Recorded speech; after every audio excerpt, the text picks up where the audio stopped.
అడ్లూరి లక్ష్మణ్ మీటింగ్లో వివేక్ ఉండటం లేదు. ఉన్నాడు. It's wrong.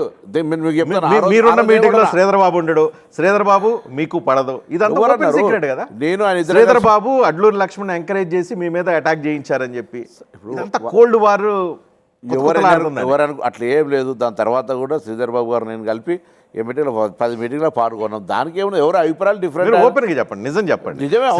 శ్రీధర్ బాబు పొన్నం ప్రభాకర్ మధ్య ఉన్న విభేదాలు అడ్లూరి లక్ష్మణ్ని ఆ రకంగా బరెస్ట్ అయ్యేలాగా చేసిన మాట వాస్తవం అవునా కాదా?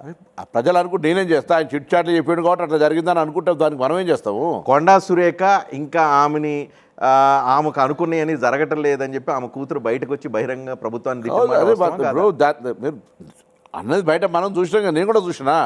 అంతేగాని నాకు దాని మీద నేనేం చెప్పాలి? మంత్రివర్గంలో ఈ రకమైన కొట్ల మంత్రివర్గంలో ఏం లేదు. వ్యక్తిగతంగా చిన్న అంశాలు బయట ఉండొచ్చు, కానీ మంత్రివర్గానికి దానికి ఆపాదించుకొని పదవికి సంబంధించిన విషయం కాదు కదా అదంతా.